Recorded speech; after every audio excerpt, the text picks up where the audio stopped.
Perkenalkan, kami dari kelompok 2 akan memaparkan materi mengenai program pengembangan karir.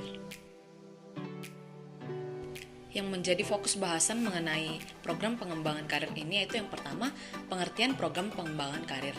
Yang kedua, manfaat program pengembangan karir. Yang ketiga, faktor-faktor yang mempengaruhi. Yang keempat, mendesain program pengembangan karir. Yang kelima, modul pengembangan karir. Yang keenam, menyusun program pengembangan karir. Dan yang terakhir, yang ketujuh, peran pengembangan karir.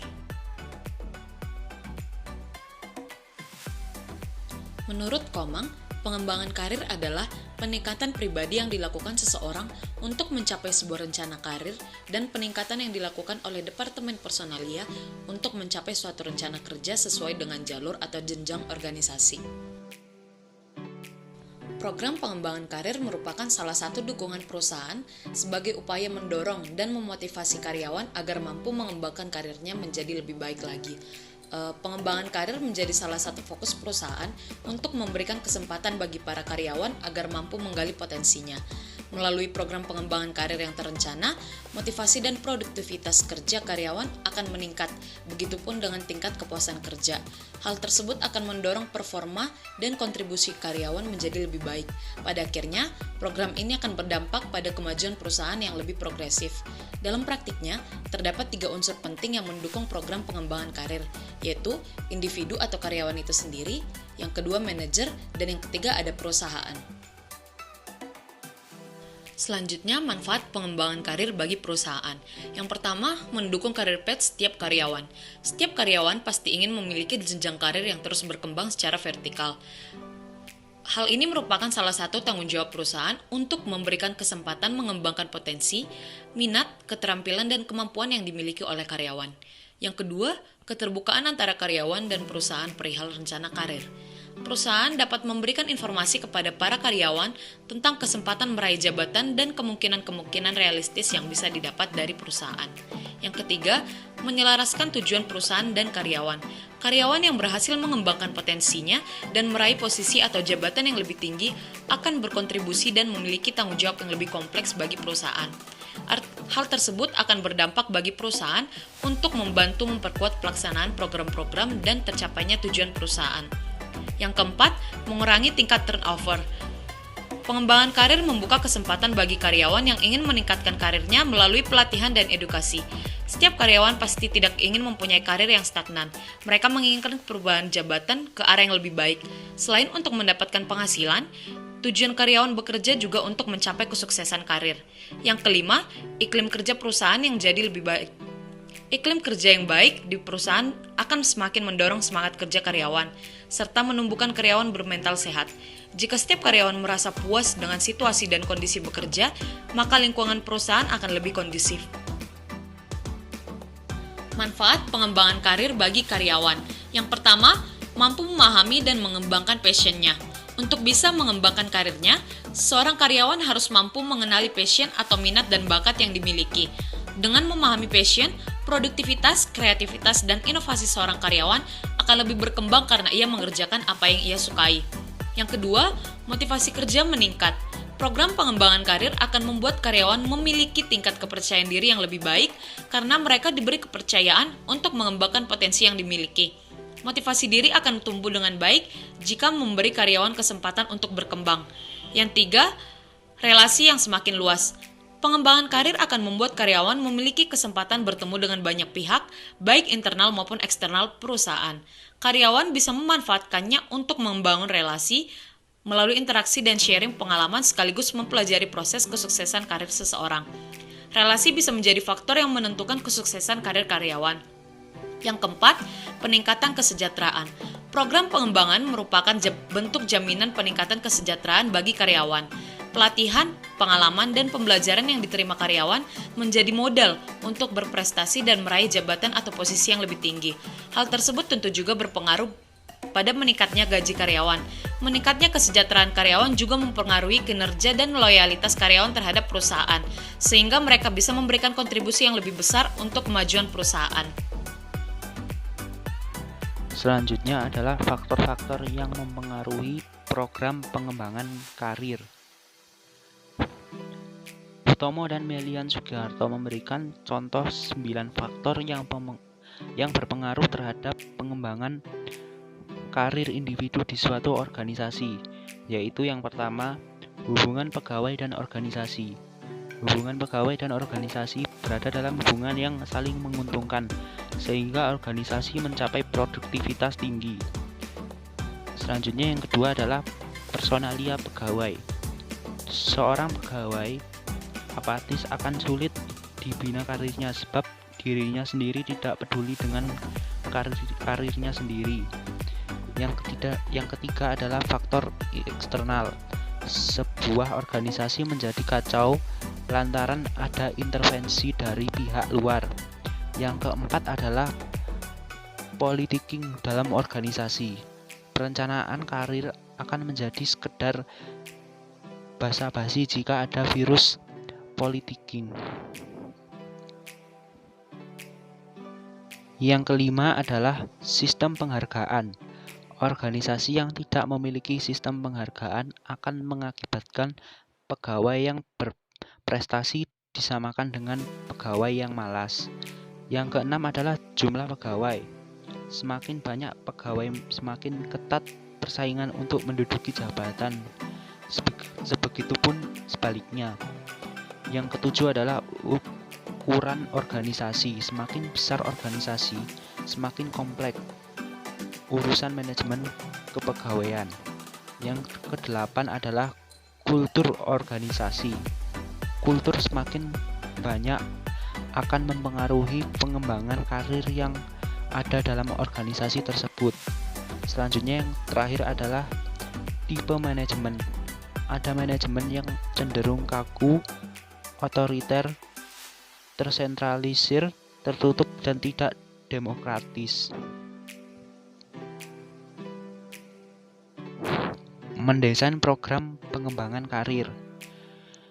Desain program pengembangan karir ini akan membantu para manajer dalam membuat keputusan yang kreatif mengenai pengembangan karir para pekerja.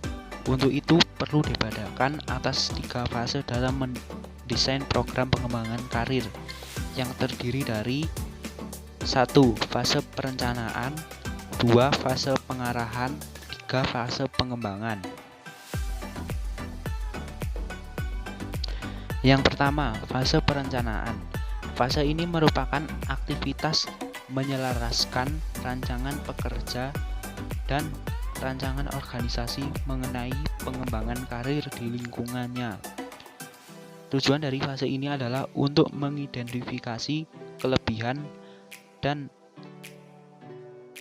kekurangan pekerja dalam melaksanakan tugas-tugasnya. Dengan demikian dapat dilakukan berbagai usaha untuk membantu para pekerja, antara lain bantuan memilih jalur pengembangan karir sesuai dengan yang tersedia. Selanjutnya adalah memperbaiki kekurangan atau kelemahan bagi pekerja yang menunjukkan kesungguhan dan membutuhkannya untuk mewujudkan karir yang sukses. Perkenalkan, saya Ditya Novia. Selanjutnya saya akan menjelaskan mendesain program pengembangan karir, yaitu pada tahap 2, fase pengarahan. Fase ini bermaksud untuk membantu para pekerja agar mampu mewujudkan perencanaannya menjadi kenyataan dengan memantapkan tipe karir yang diinginkan dan mengatur langkah-langkah yang harus ditempuh untuk mewujudkannya. Ada 2 pendekatan yang dapat dilakukan. Yang pertama, pengarahan dengan menyelenggarakan konseling karir. 2. Perbedaan dengan menyelenggarakan pelayanan informasi yang mencakup kegiatan, sistem pemberitaan pekerjaan. Sasaran terbuka pengarahan ini dilakukan dengan memberikan informasi untuk semua pekerja khususnya mengenai pengembangan karir. Selanjutnya, menyediakan informasi investasi kemampuan pekerja yang dapat dan boleh diketahui oleh masing-masing pekerja. Informasi tentang aliran karir berupa chart yang menunjukkan kemungkinan dan kesempatan yang tersedia di dalam organisasi. Selanjutnya, menyelenggarakan pusat sumber pengembangan karir, merupakan himpunan bahan-bahan yang berhubungan dengan pekerjaan jabatan dan lain-lain. Selanjutnya yaitu tahap ketiga, fase pengembangan. Pada fase ini adalah tenggang waktu yang diperlukan pekerja untuk memenuhi persyaratan yang memungkinkannya melakukan gerak dari suatu posisi ke posisi lain yang menginginkannya. Kegiatan ini dapat dilakukan sebagai berikut. Yang A. Menyelenggarakan sistem mentor. Pada fase ini, cara pengembangan dan menyelenggarakan hubungan antara pekerja senior dan junior sebagai kolega atau teman kerja. Contohnya yaitu, para senior bertindak sebagai mentor untuk memberikan keteladanan, membantu mengatur dan memberikan informasi-informasi dan dukungan secara umum untuk para pekerja junior dalam mengembangkan karirnya. Yang B, pelatihan. Dalam rangka pengembangan karir bagi para pekerja sangat dan harus untuk melakukan pelatihan yang dilakukan secara lembaga dan formal di kelas. Yang C, rotasi jabatan. Menugas pekerja untuk berbagai jabatan melalui proses pemindahan secara horizontal. D, program beasiswa atau ikatan dinas. Pada program ini, perusahaan akan menghadapi lingkungan bisnis yang dapat berubah secara cepat dan semakin kompetitif.